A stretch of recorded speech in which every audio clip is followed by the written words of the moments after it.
Rumored the home's original owner listened in from a secret passage. Of course, these days, David Pogue tells us, we've got plenty of devices already doing just that. When you were growing up, the closest you ever got to a personal medical data collection device was probably this. Or possibly that. But these days, health trackers have gotten a lot more sophisticated and a lot more wearable. These smartwatches from companies like Fitbit and Apple are teaming with tiny sensors that display their findings on your smartphone. So this looks like a list of all the things that the watch can detect. Exactly. Low heart rate, high heart rate, irregular heart. Right. And blood oxygen, walking steadiness, headphone notifications, noise notifications, and even hand washing, which we can detect. And of course, your pulse rate. 94. That's 94. high, isn't it? It's on the higher side, so either you haven't drank enough water or you might be really stressed. I might be on national television, for example. And that could be a reason. Dr. Sumbul Desai is a physician and vice president of health at Apple. At the company's California headquarters, she demonstrated how an Apple Watch can warn you about dangerous sound levels. This is Flight 37 now leaving for San Francisco. There you go. There it is. Measure your cardio fitness. Yours is 28.6, and it is a little below average. Clearly, I've been very busy. And even perform an electrocardiogram. You're going to put your finger on that digital crown. That's real right now? That is real of what your heart rhythm is doing. And if you want to choose to share this with your doctor, you can hit export to PDF. But the most life-changing talent of the latest smartwatches is brand new. They can give you early warning of medical problems. For example, if you're sleeping more or sleeping less than you used to, if your heart rate is at a different baseline heart rate than it was, those are early signs of things that may be going on. Without my having to check anything, it will actually tell me if it discovers something alarming? It will. Another one is walking steadiness, which is if we notice changes in your gait, we can actually give you an early notification where you can do something about it. Then there's atrial fibrillation. It's a heart condition where your heart quivers instead of beating. As many as 6 million Americans have it, and it often leads to stroke. The problem is these episodes are intermittent, so your doctor's checkup might miss it. But your watch... You know, the watch is with you all the time.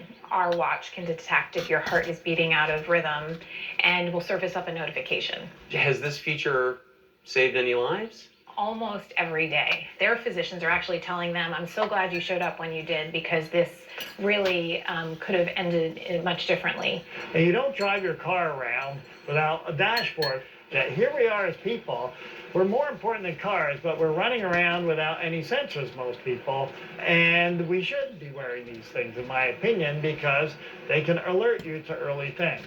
Stanford School of Medicine professor Michael Snyder is conducting several studies to see how far wearables can go in detecting disease. What's the complete list of conditions that a smartwatch might be able to one day detect? Infectious disease, anemia, even type 2 diabetes. And then in the future, I'm pretty confident there's other things. For sure, heart conditions. We're working to see if we can detect cancer right now. Snyder got a taste of his own smartwatch medicine last month. On the day of a cross-country flight, he felt congested. His own research app alerted him of sudden changes in his breathing and heart rates. So I did a COVID test, and it turns out I was negative. So I went ahead and got on the plane. Big mistake. He did have COVID. I listened to my COVID test, and I should have listened to my smartwatch. And sure enough, in a Fitbit study involving 100,000 people, those metabolic changes predicted COVID 3 days before any symptoms appeared. Now, at the moment, Snyder's app can't tell what is causing your vital signs to go screwy. Right now, as I say, we can't tell the difference between certain kinds of stresses like workplace stress and mental stress versus a COVID, but in the future we will. I am here to say that these data are great.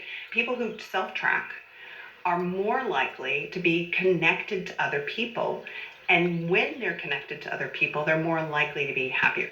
University of Cambridge professor Gina Neff is the co-author of a book about self-tracking.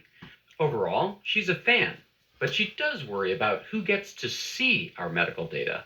Imagine devices that are being used in warehouses to determine if someone is moving fast enough. Imagine devices that you sign up for to help train you to be a safer driver, but it's instead used to raise your insurance premiums. These are scenarios that are used in companies today. At least Apple and Fitbit say that they can't see your data. I want to be completely clear that Apple does not have access to any health information for a user. It is on-device encrypted and in the user's control. You don't have some engineer that could look up David Pogue's blood oxygen level? Absolutely not. For Stanford's Michael Snyder, the promise of disease detection on your wrist is a goal well worth pursuing. 3.8 billion people on the planet have a smartphone. But if you compare that with a $50 smartwatch, you'd have a health monitoring system for 3.8 billion people. I think we're just at the tip of the iceberg on what's possible. 3.8 billion people and climbing has a smartphone or has access to the smartphone technology. So by poisonous Putin thinking that he was living on some sort of an island or down in a cave, doing what he's doing to the Ukrainian people by thinking that no one else was going to identify the things that he was involved in towards eradicating those people's lives over there illegitimately, was absolutely insane upon to his part, because now he has brought condemnation into his own country that he will basically be hated for the rest of eternity. Poisonous President Putin over in Russia pertaining to his government has brought condemnation to his own people, and because of that he will be not admired, but he will be degraded, he will be demonized, he will be looked upon by his own people towards being an absolute monster.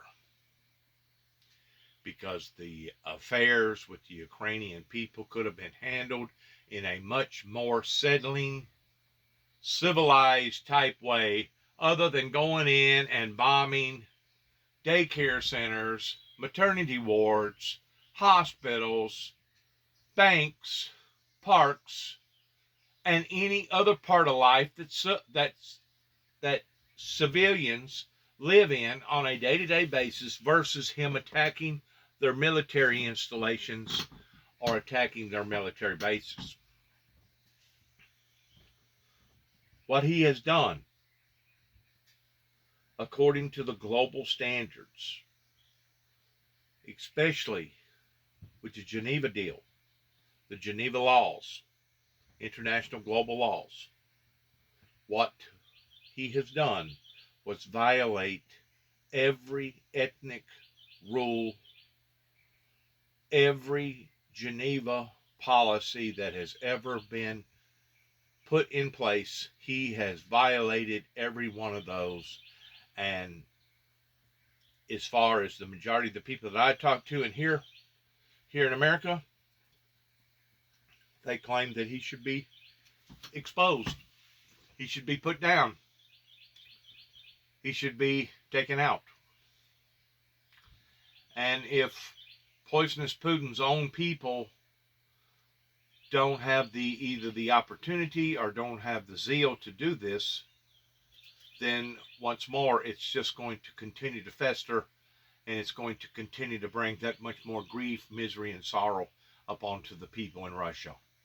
And it's really, really sad, because that's what happens whenever you're talking about a tyrant that wants to control everything in everybody's life, regardless whether it be a country like Russia or China or Cuba or Honduras or Venezuela or wherever. I mean, whenever you have these rootless people that want to dominate society to the point that they cherry pick towards who's going to be on top versus who's going to remain on bottom, then you have a syndicate type mobster organization that is not classified as being a democracy or a republic. It is classified, as Ronald Reagan said years ago, that it was evil. It was evil to the very core whenever people try to weaponize their powers this way towards dominating society. The Pharaohs done it.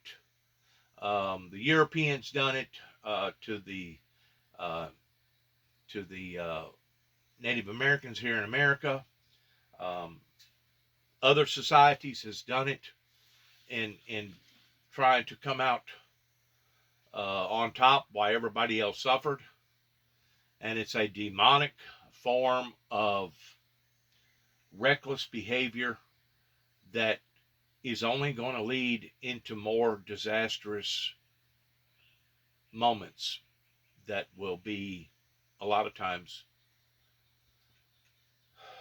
unhealable. In other words, the damage that has been done to the Russian people, it's going to take years and years and years for those people, as well as the Ukrainians now, to recover from that, as well as Poland and all those other surrounding areas that's next door to all of that. It's going to take years for them to accept this and get over this to the point of moving on with their lives and becoming a productive society that is striving towards the same goals in not only surviving, but excelling in their survival. It's going to take years for the people in Ukraine and the people in Russia to get over this. It's really sad. It goes beyond any kind of color scheme that you could ever think of towards how sad that it truly is. Once more, white man speaketh with forked tongue. That's what the Native American man continued to tell the white man. The red man was not an Asian. He was not European. He was not black. The red man was the red man. And the red man spoke the truth about the white man. Towards the forked tongue being a representation of the poisonous serpent that has the forked tongue, indicating that you don't know if he's liable to go one way just as soon and as quick as he does the other. Thanks again for listening. We felt like that this particular program of this high-tech industry that we now live in pertaining to these watches will help to be able to save people's lives. I've got one myself. I don't know how high-tech it is. I think I bought it. It was some sort of a promo deal. I think I bought it for like $10.